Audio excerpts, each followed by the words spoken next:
जय माता दी। आप सभी भक्तों का स्वागत है। मैं हूँ शोभा।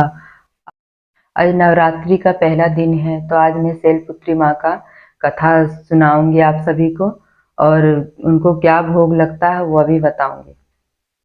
तो चलिए हम पहले जान लेते हैं कि क्या भोग लगता है शैलपुत्री माँ को। शैलपुत्री माँ को गाय का घी का भोग लगता है। गाय का घी का भोग लगा सकते हैं, और नहीं तो दूध का भी भोग लगा सकते हैं।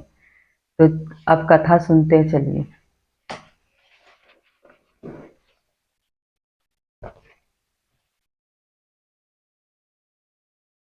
माँ दुर्गा अपने पहले स्वरूप में शैलपुत्री के नाम से जानी जाती हैं।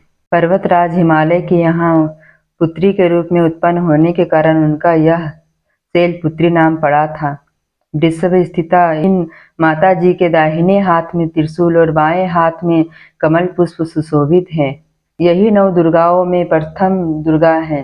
अपने पूर्व जन्म में ये प्रजापति दक्ष की कन्या के रूप में उत्पन्न हुई थी। तब इनका नाम सती था। इनका विवाह भगवान शंकर जी से हुआ था। एक बार प्रजापति दक्ष ने एक बहुत बड़ा यज्ञ किया। इसमें उन्होंने सारे देवताओं को अपना अपना यज्ञ भाग प्राप्त करने के लिए निमंत्रित किया, किंतु शिव जी को उन्होंने इस यज्ञ में निमंत्रित नहीं किया। सती ने जब सुना कि हमारे पिता एक अत्यंत विशाल यज्ञ का अनुष्ठान कर रहे हैं, तब वहां जाने के लिए उनका मन विकल हो उठा। अपनी यह इच्छा उन्होंने शंकर जी को बताई। सारी बातों पर विचार करने के बाद उन्होंने कहा, प्रजापति दक्ष किसी कारणवश हमसे रूठे हुए हैं। अपने यज्ञ में उन्होंने सारे देवताओं को निमंत्रित किया है, उनके यज्ञ भाग भी उन्हें अर्पित किए हैं, किंतु हमें जानबूझकर नहीं बुलाया, कोई सूचना तक नहीं भेजी है। ऐसी स्थिति में तुम्हारा वहां जाना किसी प्रकार भी श्रेयस्कर नहीं होगा।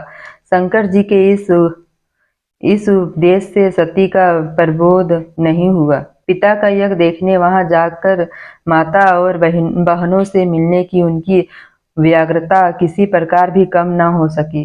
उनका प्रबल आग्रह देखकर भगवान शंकर जी ने उन्हें वहां जाने की अनुमति दे दी।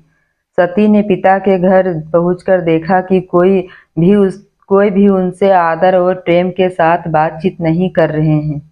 सारे लोग मुंह फेरे हुए हैं। केवल उनकी माता ने स्नेह से उन्हें गले लगाया। बहनों की बातों में व्यंग्य और उपहास के भाव भरे हुए थे।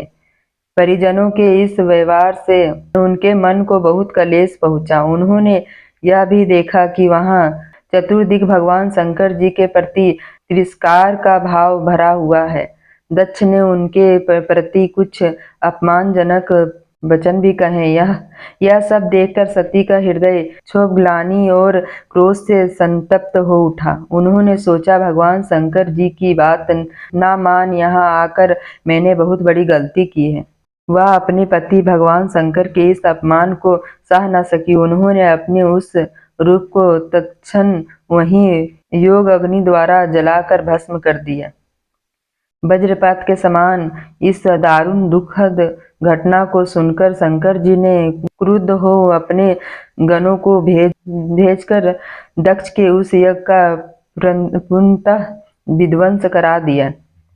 सती ने योगाग्नि द्वारा अपने शरीर को भस्म कर अगले जन्म में शैलराज हिमालय की पुत्री के रूप में जन्म लिया। इस बार वह शैलपुत्री नाम से विख्यात हुई।